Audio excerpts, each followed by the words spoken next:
मैं ये जानना चाहूँगा कि आपको मतलब बचपन में ऐसा कौन सा खेल था जो आप खेलते थे? मैं बचपन में संघ की शाखाओं में जाता था। अच्छा। संघ की शाखाओं में बड़े अच्छे वैज्ञानिक खेल होते हैं। अच्छा। बड़े जिसमें टीम स्पिरिट आए में जैसे एक खेल होता है, ये सब सर्कल में बैठते हैं, फिर जो हमारा लीडर होता है वो पूछता है कि आपकी राइट साइड पे जो बैठा है क्वालिटी बताओ। ओके। अब है तो खेल, लेकिन आपको उसके कारण यहाँ पे दूसरे के गुणों को देखना चाहिए।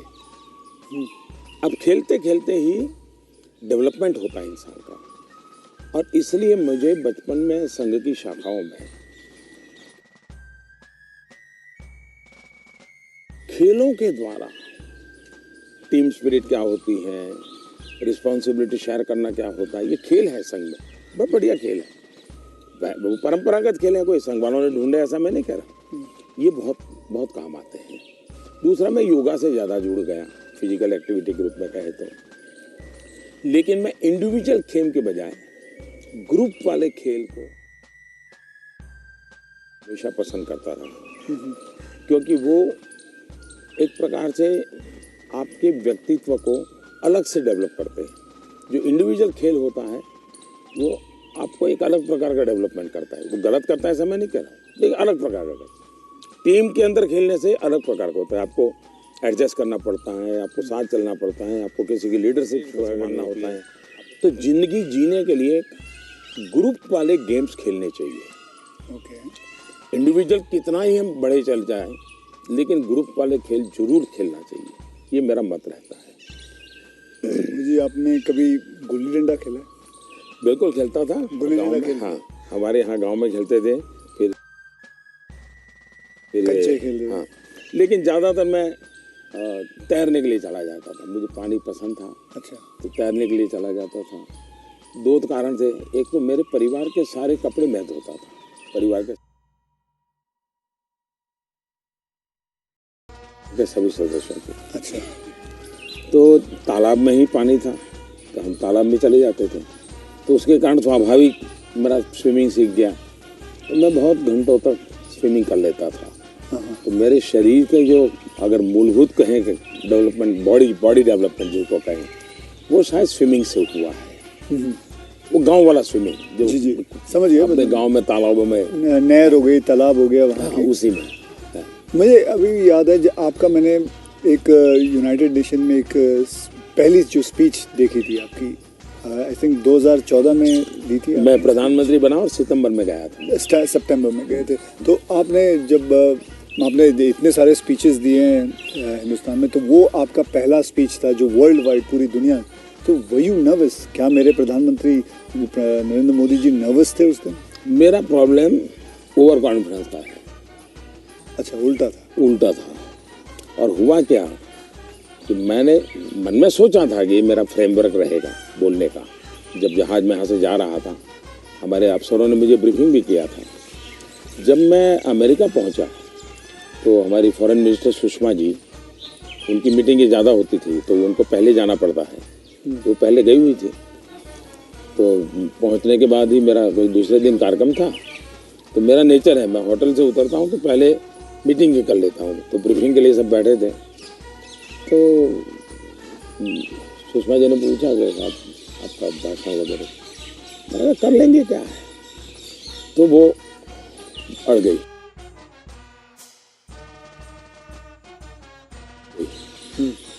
उन्होंने बड़ा आग्रह नहीं कि बोले साहब ऐसा नहीं चल सकता। अच्छा, अफसर लोग बोल नहीं पाते थे मुझसे, किसी ने मुझे कहा भी नहीं था। बोले यहाँ एक्सटेम्पो भाषण नहीं करना चाहिए, बोले लिखित स्पीच होना चाहिए। कभी मैं तो न तो किसी को लिखने के लिए कहा है, न मैंने लिखा है, मैं तो हर जगह वैसे ही करता हूँ। खैर, काफ़ी दिन हमारी आधा घंटा तक बहस होती रही, लेकिन उन्होंने बिल्कुल पकड़ कर कहा, नहीं साहब इसमें आपकी नहीं चलेगी, आपको मानना पड़ेगा। मैंने कहा क्या करेंगे ये? मैंने कहा मैं अपना बता देता हूँ मुझे क्या बोलना है। तो मैंने वहीं पर उस समय मैंने कहा इसके आधार पर आप बना दीजिए। फिर वो स्पीच तैयार हुई। अब मुझे स्पीच प्रॉब्लम नहीं था, पढ़ना ही प्रॉब्लम था। मतलब पढ़ना यानी कि यानी पढ़ कर के बोलना वो मैंने कभी आपको देखा मुझे बहुत दिक्कत होती है जी, बहुत दिक्कत होती है। मेरा थॉट प्रोसेस इतना तेज चलता है, तो मेरा वो पहला भाषण जो है हाँ वो पढ़ कर के मैं किया हुआ हूँ, यानी एक्चुअली पढ़ रहा हूँ मैं। आपने देखा होगा मेरे हाथ में कागज है। तो ये अच्छा, सबसे पहले मुझे नेपाल प्रधानमंत्री बनने के बाद तो वहाँ भी मैं एक्सटेम्पो बोल दिया था, और वो भाषण आज भी मशहूर है जी। आज भी मशहूर है भाषण। नेपाल में पहला भाषण था। तो एक्सटेम्पो वाला भाषण आपका हमेशा मैंने कभी वैसे देखा नहीं तो मेरे लिए फिर वो ये इस प्रकार की जो मीटिंगें होती हैं उसमें ये बहुत आवश्यक हो गया। बाद में मुझे भी ध्यान में आया कि भाई ये देश का मसला होता है, कोई इधर उधर शब्द न चला जाए, तो फिर खैर मुझे उस डिसिप्लिन को फॉलो करना चाहिए। लेकिन मेरे पहले भाषण का मेरा अनुभव ये है। फिल्में देखते हैं? अभी नहीं देख पाता हूँ। लास्ट फिल्म कौन सी थी? लेकिन मेरे गांव में एक थिएटर था जी, और मेरा एक दोस्त था दशरथ करके, उसके पिताजी थिएटर के बाद सिंह चना बेचते थे। अच्छा। और हम गांव वाले उनको लक्ष्मण भाई थिएटर वाला बोलते थे। वो बेचते थे तो चना से, तो उनसे हमारा परिचय था। तो हम वहाँ जाके बैठते थे, और अगर थिएटर में दर्शक कम है और जगह बची है तो फिर वो थिएटर के बाहर ही बैठते थे। तो मालिक को कह देते कि जरा इन बच्चों को बिठा दो ना। तो फिर वो मुफ्त में हमको थिएटर में जाने का मौका मिल जाता था। वो लक्ष्मण भाई जो सिंह चना बेचते थे उनके कारण।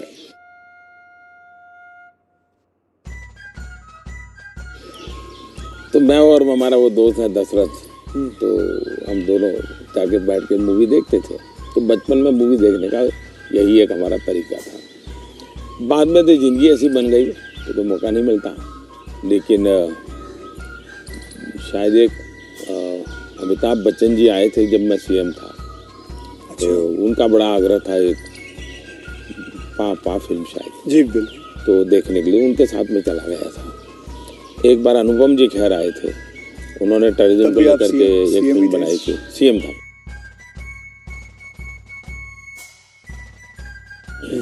टूरिज्म को लेकर के एक फिल्म बनाई थी, वेडनेसडे शायद। हाँ वेडनेसडे। हाँ, तो वो मैं उनके साथ देखने चला गया था।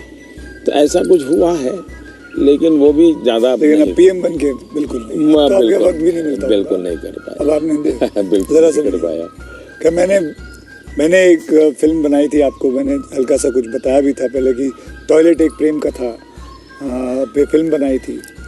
और मैं खुद देख नहीं पाया, लेकिन मैंने लोगों को बहुत कहा कि देखो भाई सामाजिक जीवन पर कैसे फिल्में चल सकती है और बन सकती हैं। हाँ, वो कमर्शियल हिसाब से मैंने पूरे बनाए थे, बल्कि गाने वाने वगैरह ये माँ पिता सब कुछ उसमें रखा हुआ था। और नहीं, मैसेजिंग, सोशल मैसेजिंग था, वो अच्छा था। हाँ, तो लेकिन खैर वो तो मैंने रियल लाइफ में किया था। लेकिन आपने रियल लाइफ में करीबन 9 करोड़ से भी ज़्यादा टॉयलेट्स बनाए हैं। तो ये तो मतलब ऐसा कैसा हो गया जैसे कि आपने जैसे ही आप प्राइम मिनिस्टर बने तो सबसे पहले आपने स्वच्छता के ऊपर बात की, टॉयलेट्स के ऊपर बात की। तो आपको वो डर नहीं लगा कि आप पहली बार मतलब आप प्राइम मिनिस्टर बन रहे हैं और सबसे पहला मतलब द फर्स्ट फ्यू मुद्दा इसी पे रखा हुआ है, स्वच्छता पे रखा हुआ है? स्वच्छता आपके लिए बहुत मायने रखती है। मेरे जीवन में मैंने गांधी जी वगैरह जो पढ़ा है, और कुल मिला के मैं देखता हूँ कि हमारे देश में बीमारी, गरीबी, इन सब की चीज़ों के साथ हेल्थ सबसे बड़ा विषय है। लेकिन प्रिवेंटिव हेल्थ के लिए 2 चीज़ें मैं देखता हूँ, एक स्वच्छता और एक फिटनेस। आप अपने शरीर को फिट रखिए, बनाइए, तो बाकी आर्थिक रूप से बोझ बनता नहीं है जिंदगी, उस प्रकार से जिए।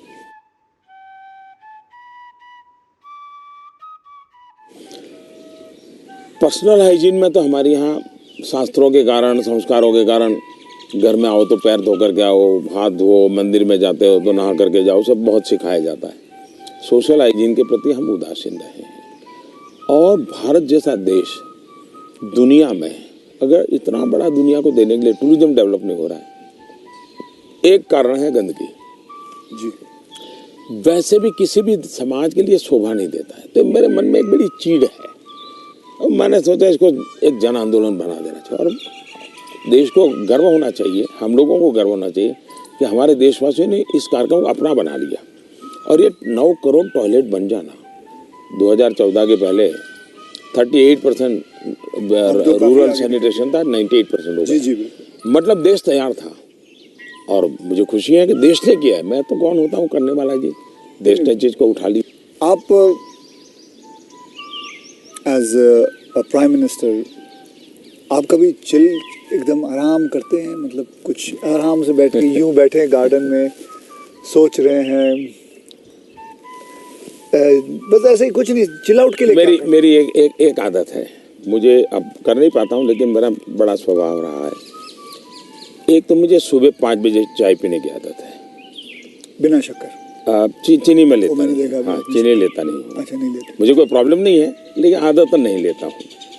दूसरा, मुझे शाम को 6 बजे, दिन में किसी के साथ कटसी के लिए बैठ गया, थोड़ा ले लिया 2 घूंट तो अलग बात है, चाय की आदत नहीं है। लेकिन शाम को 6 बजे मुझे चाय की आदत है, ऐसा लगता है मेरी बॉडी रिक्वायर कर रही है। लेकिन वो मुझे तब मजा आता है, मैं छत के नीचे नहीं हूँ, सीधा आसमान से मेरा संपर्क होना चाहिए, खुले में बैठा हूँ, अकेला बैठा हूँ और वहाँ आराम से चाय पीता हूँ। ये मुझे बहुत पसंद आता है। और वो जगह कौन सी है? यहाँ भी मैं कर लेता हूँ और मेरे ऑफिस के उसमें भी कर लेता हूँ। अच्छा। लेकिन जो साउथ ब्लॉक का ऑफिस है वहाँ संभव नहीं है। ओके। वहाँ तो एकदम से वो बंद कमरा है, लेकिन ये मेरी पसंद की जगह काम है। दूसरा, एक चीज़ मैंने बहुत की थी और जो जैसा आपने कहा रिटायरमेंट के बाद क्या करोगे, तो उस काम को ज़्यादा करूँगा। पहले मैं रेगुलर करता था, मैं कभी दिवाली नहीं मनाता था जी। अच्छा। नहीं, मैं दिवाली में 4-5 दिन कहीं चला जाता था और 5 दिन के लिए मेरी जो रिक्वायरमेंट रहती थी, पानी वगैरह वो साथ ले लेता था और वो भी मैं उठा के ले जाएगा उतना ही। और मैं पहले रिसर्च करके रखता था, कहीं जंगलों में कोई जहाँ इंसान न हो लेकिन पीने के लिए शुद्ध पानी अवेलेबल हो, ऐसी जगह ढूंढता था और वहाँ जाके मैं रहता था। कभी पेड़ के नीचे, क्या कोई खंडहर कोई मिल गया तो उसमें पड़ा रहता था। अच्छा, उस समय मेरे तो टीवी वगैरह तो थे ही नहीं, रेडियो भी मैं साथ नहीं रखता था, ना अखबार, न कुछ नहीं, कागज पेन भी नहीं, किताब भी नहीं, कुछ नहीं। और 5 दिन में ऐसे ही अकेला रहता था, प्रकृति को देखना। एक प्रकार से मेरा वो कार्यक्रम का नाम था, मैं मुझसे मिलने जाता हूँ।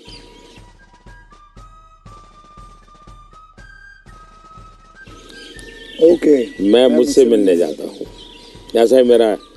वो मेरी जिंदगी में बहुत बड़ी ताकत देने वाली चीज है। तो कई वर्षों तक अब नहीं कर पाता हूँ, अब तो क्या SPG वगैरह ऐसा कवर हो गया है, जिंदगी अलग हो जाती है, लेकिन बहुत सालों तक मैंने किया है और मैं उससे बहुत ताकत पाता था और जो विचार आए आने देता था।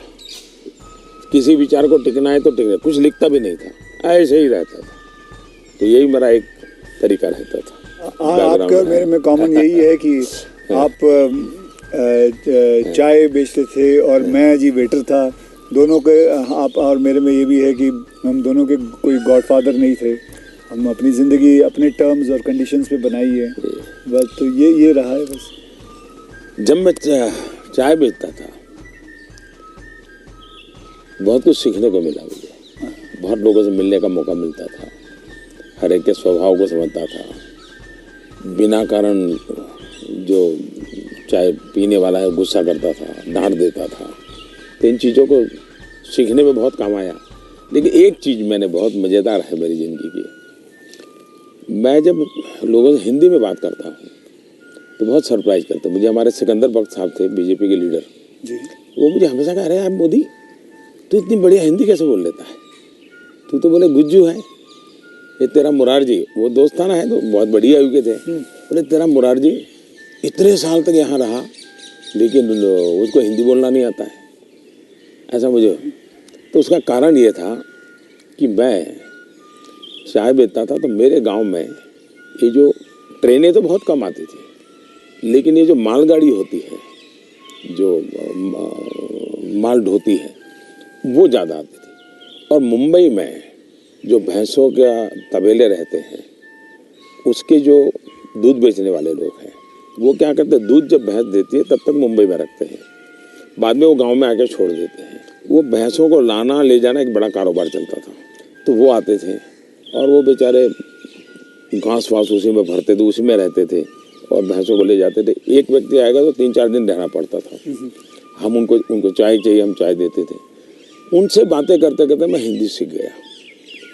अच्छा, फिर वो क्या करते थे, अपना म्यूजिक की कुछ चीज़ें ले आते थे, तो शाम को वो चौपाइयाँ वोपाइयाँ अपना भजन कीर्तन करते रहते थे। तो मैं कभी जाके बैठ जाता था। तो मुझे उसके कारण नॉर्थ के कल्चर से परिचय आया। तो एक प्रकार से चाय ने मुझे ये लैंग्वेज सिखा दी। तो आप ये जो सॉन्ग की बात आई, आप कभी कोई हिंदी गाना गुनगुनाते हो अकेले में? गुनगुनाना तो नहीं होता है, लेकिन मैं जब चाहता तो मेरे मन पे जो कुछ गीत है, ज्योति कलश छल के,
या ये पवन वेग से उड़ने वाले घोड़े,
ऐसे जो गीत थे बहुत पुराने, तो बहुत अच्छे लगते थे।